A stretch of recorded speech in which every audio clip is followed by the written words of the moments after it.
अगर ये तुम्हारे साथ होता है तो सुनो, तुम्हारे पास एक गोल है, किताब लिखनी है, बिजनेस शुरू करना है या कोई मुश्किल नई स्किल सीखनी है। तुम लैपटॉप खोलते हो, प्रोजेक्ट को देखते रहते हो और दिमाग एकदम से फ्रीज हो जाता है। ये आलस नहीं, ये टास्क पैरालिसिस है। तुम्हारा दिमाग 100% एफर्ट देखता है और बोलता है नहीं भाई, रहने दो। लेकिन अगर तुम्हें सिर्फ 1% कमिटमेंट ही करनी पड़े तो अगले 5 मिनट में मैं तुम्हें एग्जैक्ट 5 स्टेप 1% माइंडसेट सिस्टम देने वाला हूँ, जो प्रेशर हटाता है, पहाड़ जैसे काम को छोटा बनाता है और ये पक्का करता है कि तुम सिर्फ शुरू ही नहीं बल्कि पूरा भी करो। ये सिस्टम काइजन फिलोसफी पर बेस्ड है और ऑनेस्टली किसी भी मेजर प्रोजेक्ट को लॉन्च करने के लिए तुम्हें बस यही प्रोटोकॉल चाहिए।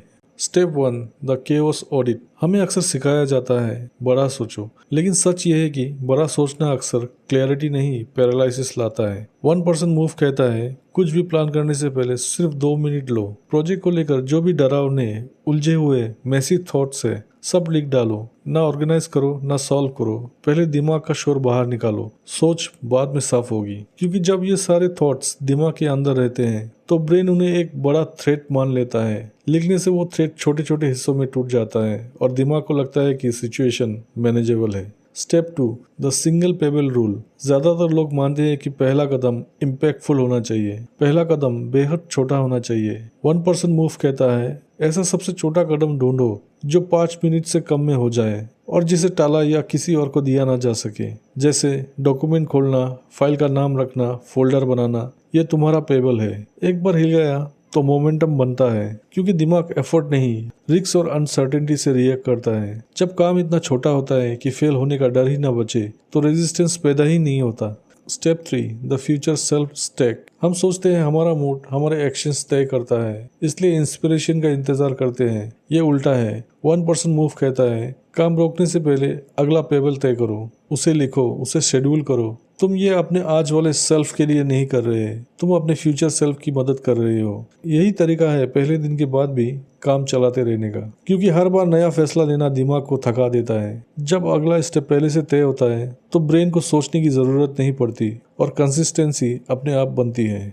Step 4, the 1% rest rule. हमें लगता है कि बिना रोके काम करना ही प्रोग्रेस है और आराम कमजोरी है। नहीं, 1% मूव कहता है हर 90 मिनट काम के बाद 10 मिनट का ब्रेक तय करो। Mandatory, non negotiable. ये छोटा सा 1% रेस्ट उस 99% बर्नआउट से बचाता है जो ज्यादातर प्रोजेक्ट को बीच में ही मार देता है, क्योंकि थका हुआ दिमाग काम को खतरे की तरह देखने लगता है। छोटा सा ब्रेक उसे सिग्नल देता है कि सब सेफ है और काम से भागने की जरूरत नहीं है।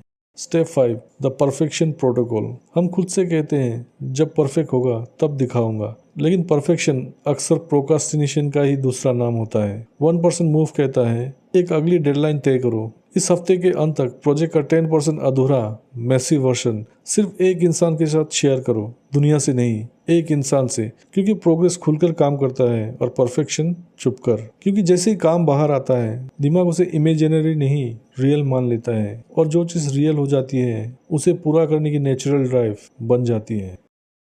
तो दोस्तों, इस वीडियो में हमने समझा कि बड़े गोल्स को पूरा करने के लिए खुद को ज़्यादा पुश करने की ज़रूरत नहीं होती। हमने ये 5 स्टेप्स सीखे: chaos audit, single pebble rule, future self stake, 1% rest rule, perfection protocol. ये स्टेप्स अलग अलग नहीं है, ये मिलकर एक सिस्टम बनाते हैं जो दिमाग के खिलाफ नहीं, दिमाग के साथ काम करता है। और यही रीज़न है कि ये सिस्टम तुम्हें सिर्फ शुरू ही नहीं करवाता, तुम्हें फिनिश भी करवाता है। अगर तुम्हें इस वीडियो से कुछ भी वैल्यूएबल लगा हो तो सब्सक्राइब करो, लाइक करो, कमेंट में अपना एक्सपीरियंस या डन लिखो और इसे उस इंसान के साथ शेयर करो जो हमेशा शुरू करना चाहता है लेकिन अटक जाता है। याद रखो, एक छोटा एक्शन आज ही तुम्हें अगले बड़े रिजल्ट्स तक ले जाएगा।